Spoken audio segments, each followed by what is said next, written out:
Alright, man, let's get this started. Okay, so Starfire. Can we stop pretending like Starfire isn't the demon of the skies? The living embodiment of whoop-ass, the Slim Reaper.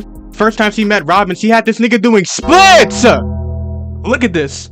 She rocked this nigga, gave him a kiss with tongue, and told him to fuck off. Look at this boy's face. He hasn't been this flabbergasted since his parents died. This nigga gotta be having flashbacks to all those meetings Bruce used to put on him. Matter of fact, it's no wonder Starfire is so hostile when her sister is such a dickhead. Blackfire just pisses me off, I swear to God. And the Titans in this episode. Long last ass went person by person and changed her personality for each of them. Right in front of the group. If that ain't the most obvious manipulation possible, Raven, you can literally read emotions. Do something. Nah, she wanna fuck around with the fucking damn Crystal and this fucking goth nigga starter pack here. Fuck this nigga. But whatever. She convinces the Titans to go to this whack ass house party. Step aside, Earthly. Roswitch was better. Do you hear this, bitch? Dancing. Bitch, you sound like the fucking Witch of the West. I wouldn't be surprised if she fucking cackled with a green pot. This is lame ass party. Star, if you don't leave this. Oh, okay, she left.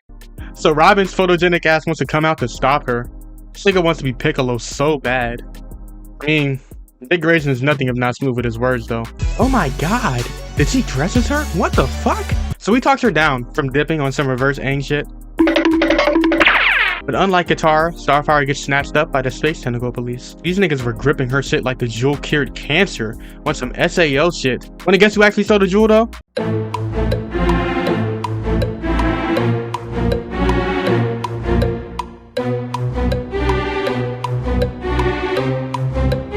Ding ding ding! This slut.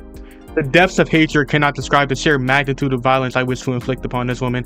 I was jumping out of my seat when Starfire got angry. Flashbacks. No, she will not. End of flashback. See, Blackfire's bitch ass tried to play it off real smooth like. Starfire wasn't going for that. She hit Star with this mean, claw-like, killer a fucking killer below game ass strike. Had her ass doing symmetrical flips! Dog. Let's take a moment of analysis to acknowledge how devious her face looks. Oh my god, what is that? Jezebel. Okay, I might be pushing it. Based off the way Star recovers, Blackfire really got pillow claws to real. Star easily does pass all these Vegeta-ass Star bolts. No wonder this bitch never wins a fight. I always used to win. My ass, bro. Look at this anime charge bolt. Actually, pause. I'm not gonna lie. It was kind of disappointing. She cocked that bitch back, only to hit straight palm. And he didn't even get a lick in for real. I wanted to see Starfire dog and drag that bitch across the skyline. This shit not fair, And what's crazy is this behavior keeps going. He's consistently smacking niggas around.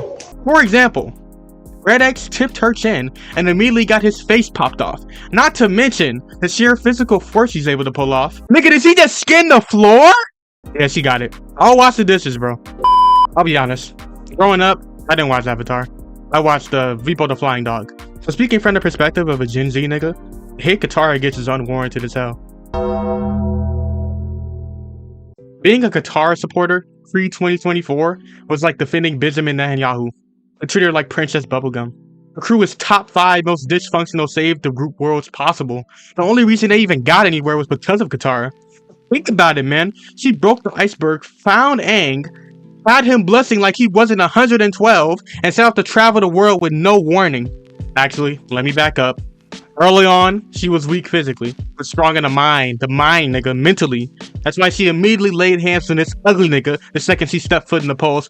Man, real quick, let's take an intermission to discuss how it's really fuck Paku, bro. This dirty ass Master Shifu rat fuck. This is the type of nigga to play Kim while he's beating his wife. This chicken is cold. I can't believe Grandmama remarried this fuck ass nigga. Fuck you, Paku. Anyway, after this, low-key, Katara enters her demon era. Nigga. She was trying to kill Zuko. I mean, Zuko got a couple good licks in, of course. Stole Aang, gave us a little emo speech and shit. And Katara watched Zuko in like one move, 1 hour later. And her and Sokka were ready to let this nigga just die, straight up. These children were killers. Look at what she did to Jet off the rip. Paku, what did you teach this girl? Alright, let me calm down. Because if we're gonna discuss Katara, we gotta discuss that revenge arc. Aang and Sokka are being peacemaking ass niggas on some forgive the nigga that killed your mom. Man, I will admit that Zuko was kind of manipulative this episode. Like, he so desperately wanted Katara's approval that he encouraged her into a very destructive mindset. Because nah, look at her. Sleepless nights. She's not thinking about nothing but murder. They storm the ship and Katara pulls out this sorcery. It's unethical until you gotta spin the block, huh? Meanwhile, Zuko's just thinking back to that permanently threat and realizing he would have got done like this. But turns out that was the wrong guy the whole time. Actually, the real guy who killed her mother was this sniffling fucking loser. So Katara has this dirty, depraved, balding, gray-haired, leather-bag, skinned Mongolian gerbil fuck dead to rights. But this is a kid show, so instead of leaving him skewered like a human SpongeBob, she just spares that nigga on some bullshit-ass pretenses. Have you ever seen the girl the complexion of spit? Color of flashbang? That's Raven.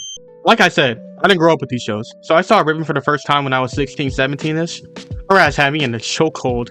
Cartoon Network, you knew what you were doing. Look at her outfit. Her thighs are on full display. I know that short hair got too many boys wet and desired. Real talk, we all had our sexual awakening to this scene. A little to the left. Alright, let me stop with the hormones. You weird, buddy. You're weird.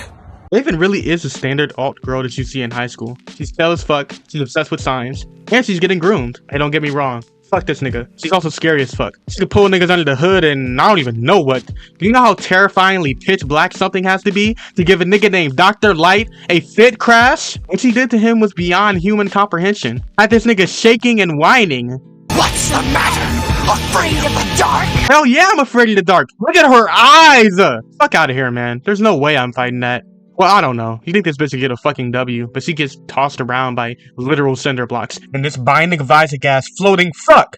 This nigga looks like the baby villain from Super Meat Boy. And we're not even gonna mention that Trigon fight. That shit was an asshole, man. She evolved into small Raven. Robin had to hike up this cliff to save this bitch from herself.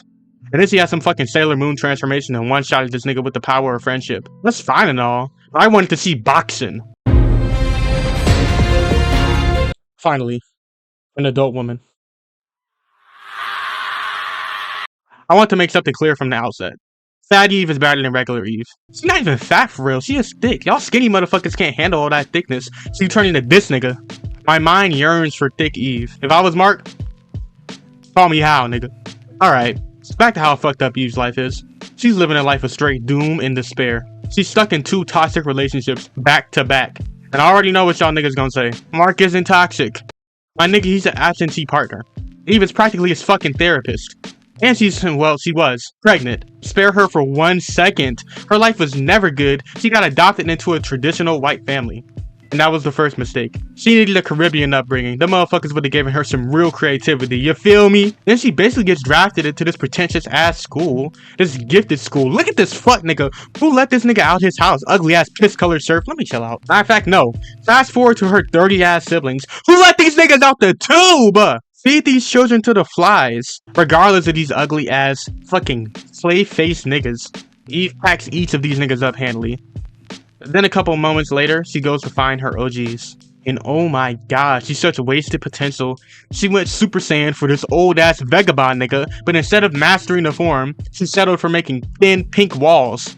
And before niggas get in the comments, I don't want to hear, oh, she can only do it when she dies. Bitch, it's called training to break your limits. Cecil spent all this money training Mark in season 3, but couldn't spare a penny to unlock God. And this is just childhood Eve. Adult Eve is going toe-to-toe with Conquest. Although she did get her face rearranged like Irene Engel. And real talk,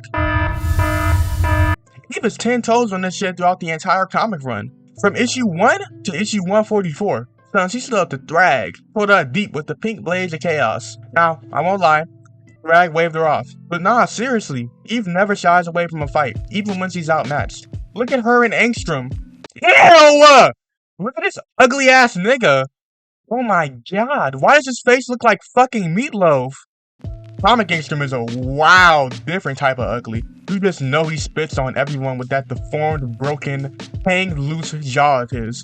No wonder that other Mark tortured him. It wasn't for information. This was revenge for seeing this nigga's face! Bro, I can't even continue. I need to go throw up, man. End the video.